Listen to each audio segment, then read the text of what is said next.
हमने एक लाइन कहा था माननीय डीएसपी साहब को कि डीएसपी साहब उतना मेहनत क्या करते हैं, अरेस्टिंग करना है एकदम आके अरेस्टिंग कीजिए, हम लोग भागेंगे नहीं, लेकिन एक लाइन में उत्तर दीजिए, जिस जमीन में आकर आप खड़े हैं ये हमारी पुरखों की है, इसे 2 रुपये डिसमिल लिया गया है, क्या आपके बाप दादा की जमीन इस तरह ली गई है?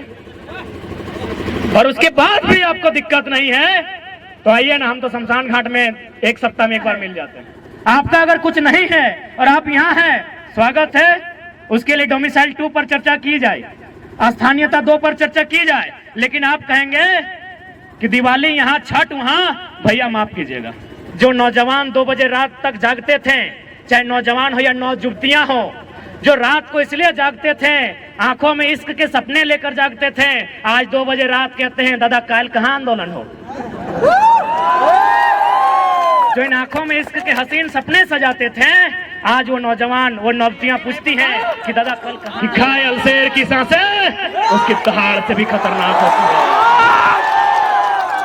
है। इसीलिए हमें परेशान ना किया जाए, हमारे हक अधिकार को हमने सामने रख दिया जाए, हम उप तक नहीं कहेंगे, लेकिन यदि हमारे हक अधिकार के बीच कोई टकराएगा, वो टकराने वाला कोई क्यों ना हो, हम वही राड़ माटी के राड़ लोग हैं जिन्होंने अंग्रेज को पेट में 1 नंबर करवा दिया था।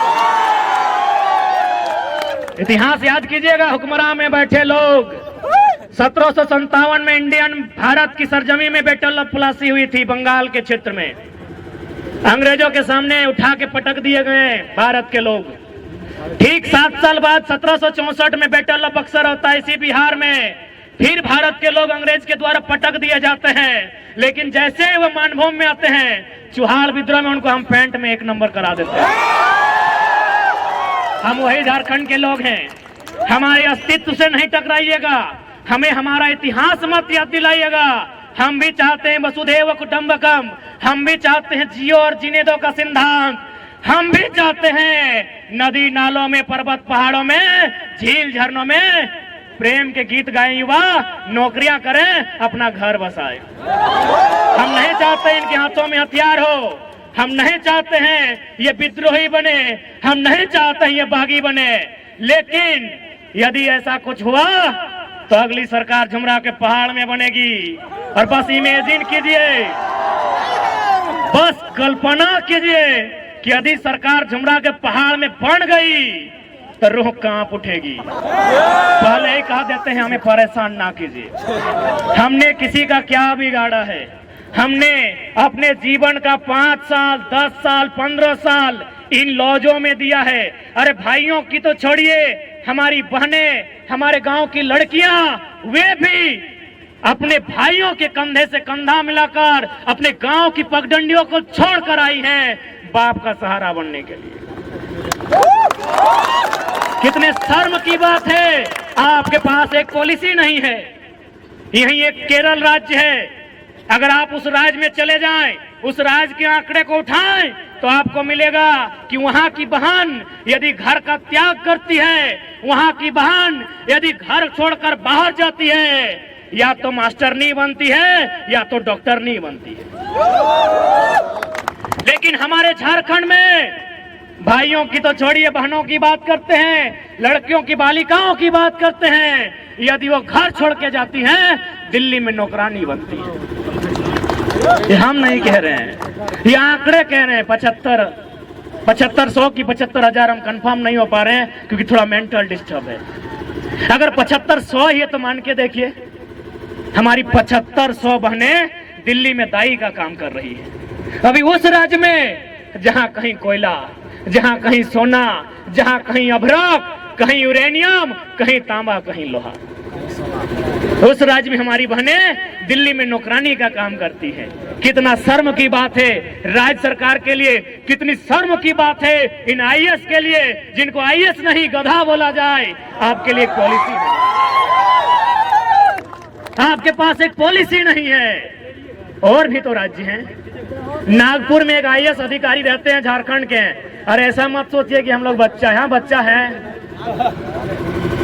छोटा बच्चा जान समझ के ना टकराना रे, बड़ा लोग भी हम लोग को टेलीफोन करता है। एक खनन अधिकारी हैं जो आईएएस हैं, रांची के हैं, उनका पोस्टिंग है नागपुर में। उन्होंने हमें टेलीग्राम में एगो लेटर भेजा, उसमें शायद एनसीएल या कोई कंपनी है उड़ीसा में और तमिलनाडु में, वो माइनिंग का काम करती है। और माइनिंग सरदार तब लोग समझते हैं पॉलिटेक्निक के स्टूडेंट्स, पॉलिटेक्निक वाले ही माइनिंग सरदार बनते हैं ना।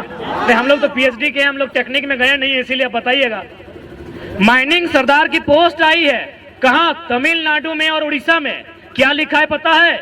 कि वही माइनिंग सरदार बनेगा जो उड़ीसा में उड़िया भाषा का ज्ञान रखता हो और तमिलनाडु में तमिल भाषा का। राहुल गुलान का आज समय है जागरूकता का, आज समय है इस लड़ाई को एक दिशा देने का।